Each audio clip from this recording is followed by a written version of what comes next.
तीन बेटियां। सरिता के घर में तीन बेटियां थी। दो नौकरी करती तो एक पढ़ाई। अरे दवाई खत्म हो रही है, कोई है जो लेकर आएगा? तभी बड़ी बेटी रिया आ जाती है। हाँ पापा, ये रही आपकी दवाई। अभी खत्म होने में वैसे 2 दिन बाकी है। 2 दिन पहले ना बोले तो कौन सुनेगा? चिल्लाना तो पहले से पड़ता है ना कि सामान खत्म है। अच्छा जल्दी से छोटी चाय बना दे दीदी के लिए। जी माँ। और हाँ, पकोड़े तल लेना, बारिश का मौसम है, मजा आ जाएगा। मैं बाजार से आलू ले आती हूँ माँ, खत्म हो रहे हैं। घर का सारा काम बिल्कुल परफेक्ट चल रहा था। दोनों बेटियां पढ़ाई के बाद नौकरी कर रही थी और छोटी पढ़ाई, पिता की पेंशन और अपना मकान। लेकिन पास की कमला चाची। और रियासिया की माँ, तुम लोगों को कितने सालों से देख रही हूँ, परेशान ही देखा। भगवान एक बेटा दे देता तो। अब किसी जन्म का कर्म खराब रहा होगा चाची, जो लड़का नहीं हुआ। वैसे काश एक लड़का हो जाता। पास छोटी बैठकर पढ़ रही थी। वो माँ की बात सुनकर किताब बंद कर देती है और खिड़की में खड़ी हो जाती है। खिड़की के बाहर रवि, जो कि पास ही में रहता है। अरे छुटकी, क्या सारा दिन किताब में नजर गड़ाई रहती है? मैं नकल करना सिखा दूंगा तो आराम से पास हो जाएगी। आजा, चला, सब बाहर खेल रहे हैं। तू तो लड़का है, फिर पढ़ता क्यों नहीं? तेरे सर पर तो माँ पिता की जिम्मेदारी भी है ना। कैसी बात कर रही है यार? जिम्मेदारी मेरी नहीं, पिता की है।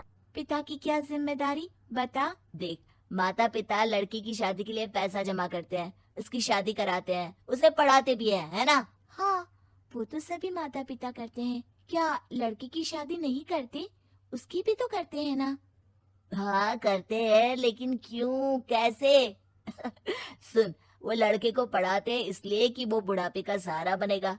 शादी करते हैं कि उसकी बीवी आकर घर संभालेगी। लेकिन बेटियों के लिए कोई स्वार्थ होता है? नहीं ना। तभी तो पैदा होते ही मुंह बन जाता है। अब तू सोच, तू किसी के घर जाए और वो तुझे देखकर मुंह बना ले तो कैसा लगेगा? वो तो पागल होते हैं। बेटियां जीवन भर माँ बाप के लिए सोच ले, लेकिन फिर भी वो उसे अपना नहीं मानते। बेटे दिन रात निखट्टू बने रहे, लेकिन उम्मीद उन लोगों से फिर भी बहुत होती है ना? चल छोड़ना, तू ये बता कि किस जिम्मेदारी की बात कर रहा था तू पिता की? अरे यही कि अगर बेटे को बुढ़ापे का सहारा और रिटर्न के रूप में देख रहे हैं तो इन्वेस्ट भी तो अच्छा करना चाहिए ना।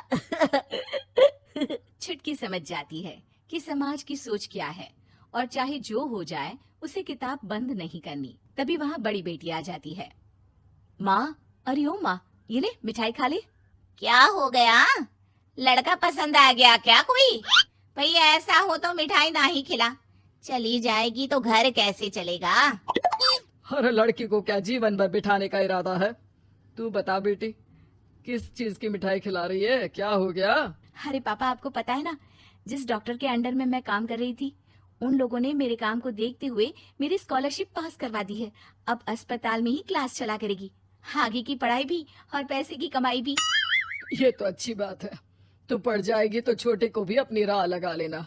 बाकी मछली तो वैसे ही ऑलराउंडर है। तीनों बेटियों के बाद भी उन लोगों के घर किसी चीज की कमी नहीं थी। पापा ये लीजिए कार की चाबी, मैंने आपके लिए कार ली है।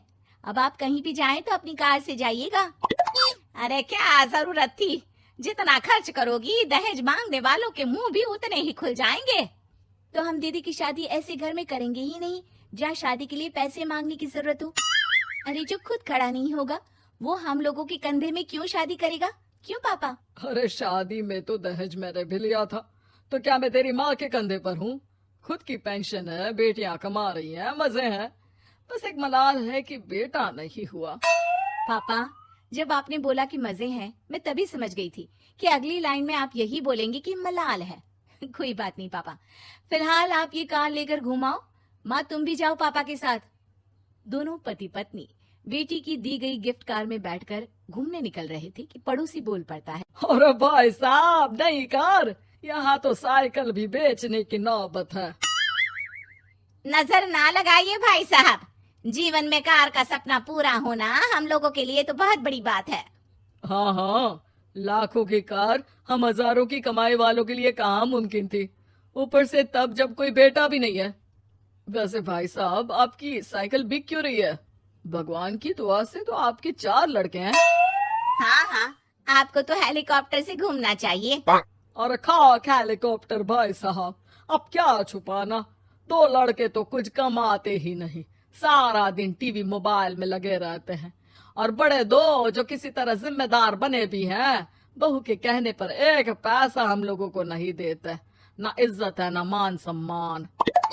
हाँ भाई साहब, भाभी बता रही थी, बहू के होते हुए भी नौकरानी की तरह सारा दिन लगी रहती है घर के कामों में। आप किस्मत वाले हैं भाई साहब, जो बेटियां घर के साथ साथ बाहर का काम भी पूरी जिम्मेदारी से संभाल रही हैं।